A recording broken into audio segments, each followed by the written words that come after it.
Hola a todas y a todos, mi nombre es Saúl Arellano, les doy la más cordial bienvenida a este canal y a este video en particular. No olviden suscribirse al canal para poder recibir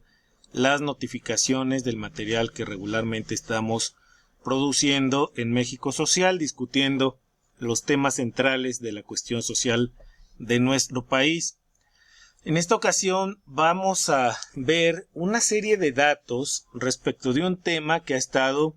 en un debate fuerte, sobre todo a partir de las declaraciones del subsecretario de Salud, Hugo López-Gatell,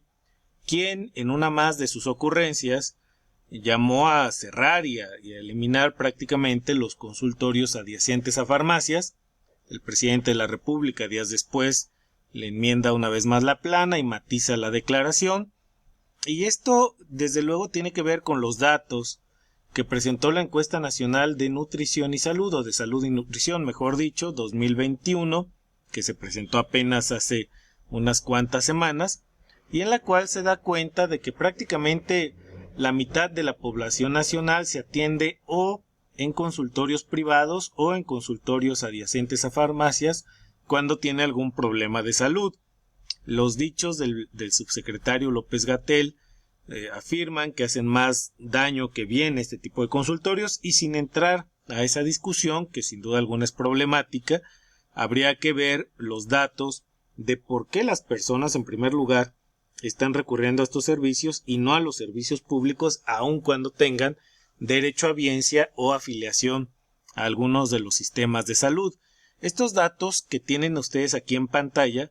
provienen del último informe de gobierno del presidente de la República presentado recientemente el día 2 de septiembre, es decir, son datos muy recientes y la fuente es el propio gobierno de la República, así es que aquí sí que no puede haber otros datos, como dice un clásico.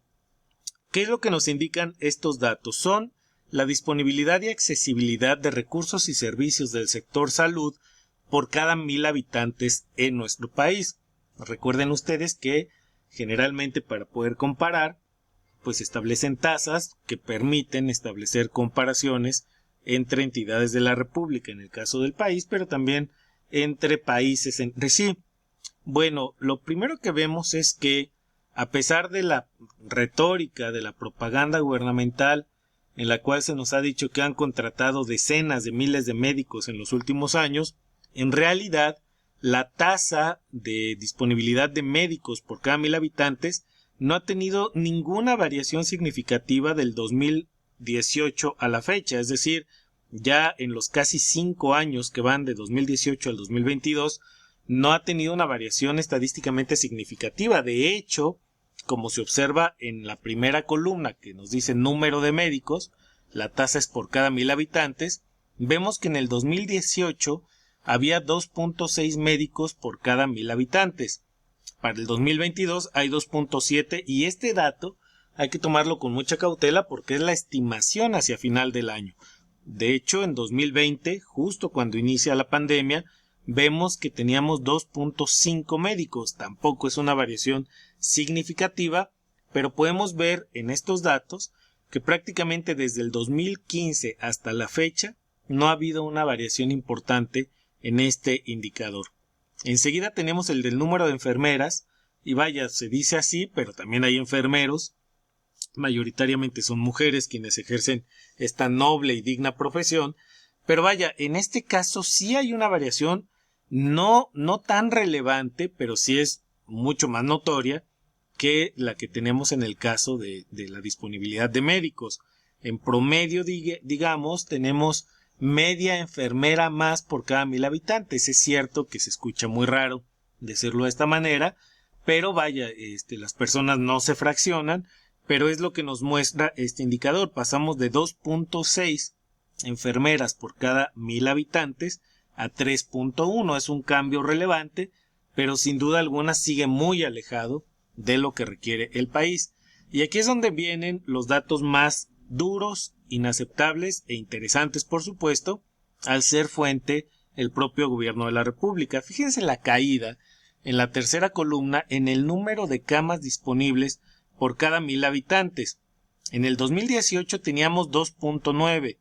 En el 2019 hubo un ligero descenso a 2.8, se recupera relativamente en el 2020, pero vean la caída brutal que nos indica el cuarto informe de gobierno del Poder Ejecutivo Federal, con una disponibilidad de una cama, solamente una cama,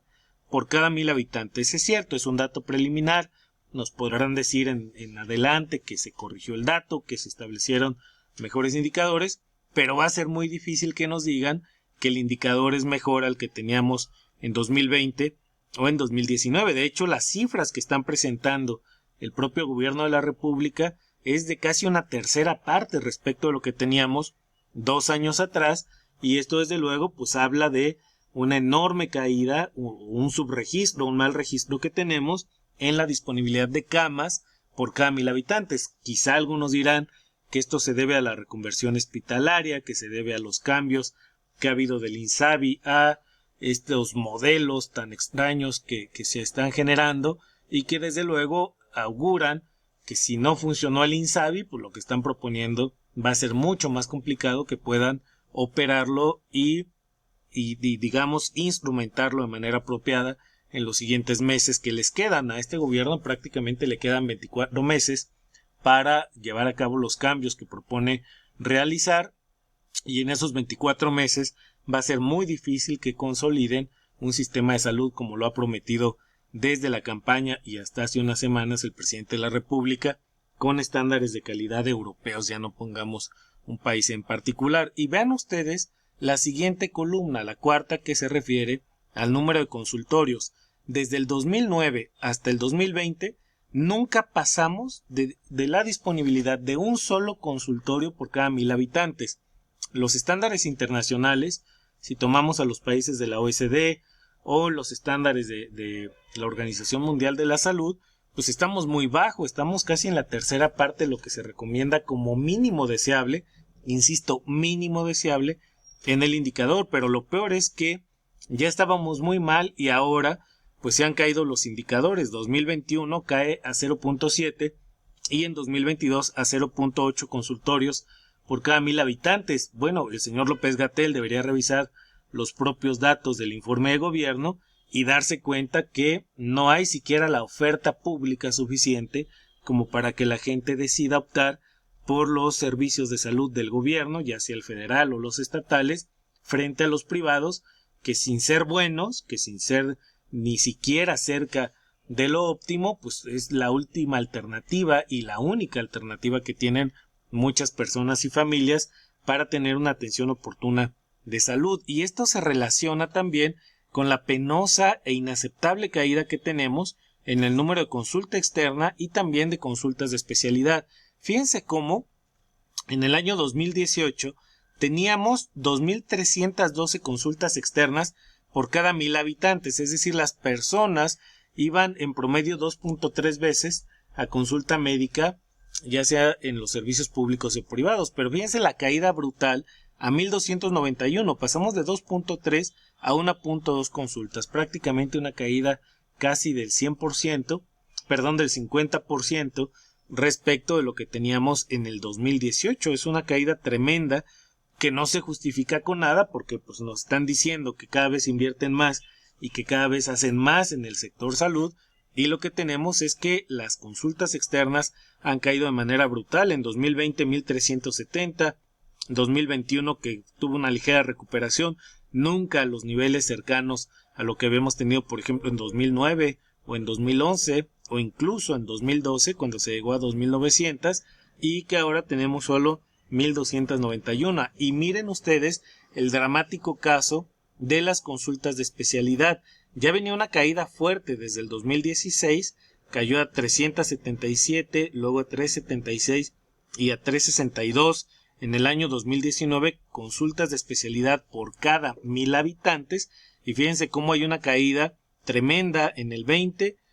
tiene una ligera recuperación en el 21, pero nuevamente otra caída en el 2022 a solo 201, es decir, la mitad, menos de la mitad de lo que estábamos teniendo en 2009. Si ya en 2009 una consulta de especialidad en el ISSSTE, en el IMSS, en la CISFAM o en cualquiera de los sistemas de seguridad social públicos se colocaban, pues no sé, 2 meses, 3 meses hacia adelante, ahora estamos teniendo diferimientos de consulta de 6 a 1 año, de 6 meses a 1 año, y cualquier persona que tenga seguro social, que tenga ISSSTE, que tenga afiliación a los servicios públicos, pues ha sido testigo seguramente porque algún familiar no tiene atención médica oportuna y no tiene la atención adecuada porque no hay simplemente disponibilidad de médicos y de consultas. Es una catástrofe lo que ha provocado este gobierno con el sector salud. El cambio que le propusieron tanto el secretario Alcocer como el subsecretario López-Gatell al presidente ha sido un rotundo fracaso. Yo me atrevo a decir que lo engañaron flagrantemente, y también hay una responsabilidad del Ejecutivo por haberles creído, y más aún por mantenerlos en el cargo a este par de incompetentes que no tienen la dignidad suficiente como para decir: no pudimos con el paquete, nos vamos, nos retiramos y le damos espacio y lugar a alguna persona que sí tenga conocimientos. No se trata de que el gobierno de la República llame a sus opositores a construir el sistema de salud. En sus propias filas tienen cuadros extraordinarios, gente que pudiera ser extraordinaria o extraordinarios secretarios de salud. Pensemos solamente en alguien que está en un cargo público ahora, el embajador Juan Ramón de la Fuente, quien ya fue secretario de salud, quien dio excelentes resultados y quien ha dado extraordinarios resultados también como representante de México ante la ONU. ¿Por qué el presidente no lo nombra secretario de salud cuando tiene conocimiento, capacidad, extraordinaria relación con los otros integrantes del gabinete y que podría dar un paso al frente y coordinar un sector que está tremendamente desarticulado y que lamentablemente pues nos está costando vidas, nos está costando muchos recursos, pero sobre todo la salud de las personas? México, en estos datos o con estos datos, pues es evidente que se ha recrudecido la condición de no prevenir la muerte y la enfermedad evitable, que finalmente sería uno de los grandes mandatos que tendría un gobierno que se dice a sí mismo humanista, que se dice a sí mismo progresista y de izquierda. Estos son los datos, nuevamente datos del propio informe de gobierno, que resultan, como se describen en sí mismos, pues impresentables ante la comunidad internacional si consideramos los estándares, insisto, ya no de la OMS, sino de nuestros socios que forman parte de la OECD. México tiene los peores indicadores junto con Turquía y Brasil en este club de países, y evidentemente pues tenemos una crisis tremenda que el gobierno de la República se niega a remediar. Es el comentario. Por favor, les invito nuevamente a suscribirse al canal, a darle like al video y de compartirlo en caso de que consideren que la información aquí presentada le puede ser útil a alguien más. Muchísimas gracias, hasta la próxima.